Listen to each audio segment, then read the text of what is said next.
Fireman, Marina, Bruce Melody n'abandi bahanzi benshi batandukanye bazafasha Danny Vumbi mu gitaramo azamurikamo album ye. Umuhanzi akaba n'umwanditsi ugira uruhare mu ndirimbo z'abahanzi batandukanye. Danny Vumbi ageze kuri imyiteguro yo gususurutsa abafana be n'abakunzi b'umuziki mu gitaramo azamurikiramo album ye ya gatatu.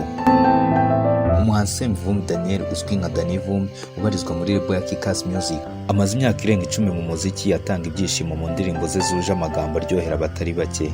Ni umwe mu bahanzi bahinga mu murima we no mu w'abandi binyuze mu kubafasha kwandika indirimbo zifite icyanga. Yari amaze iminsi araritse abakunzi be kubamurikira album ya gatatu yise Inkuru Nziza yagombaga kumurikira mu Bufaransa kumwa mu nkokora n'icyorezo cya coronavirus.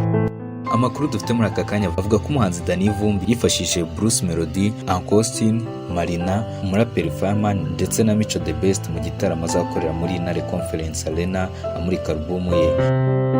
Iyi album yahaye umwihariko kuko agiye kwishyira ku isoko ifite indirimbo 3 yasohoye gusa, harimo Abana Babi, Yibare ndetse n'Umugozi aherutse gusohora yakoranye na Bruce Melody.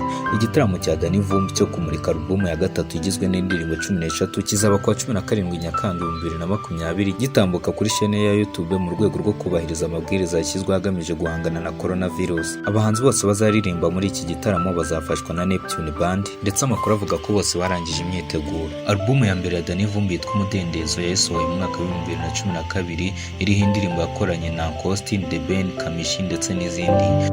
Album ya kabiri yitwa Kuri Twese yayimuritse mu mwaka wa 2015 iriho indirimbo nka Ni Danger, Murasa, Wabigenza Ute ndetse n'izindi. Danny Vumbi yagize izina rikomeye mu mwaka wa 2014 ubwo yasohoraga indirimbo Ni Danger yabyinye ivumbi rigatumuka abandi bakamwirahira bitewe n'amagambo akoreshwa n'urubyiruko yifashishije muri iyo ndirimbo. Danny Vumbi amaze kwandika indirimbo z'abahanzi bakomeye barimo King James, Charly na Nina, Social Mula, Bruce Melody ndetse n'abandi.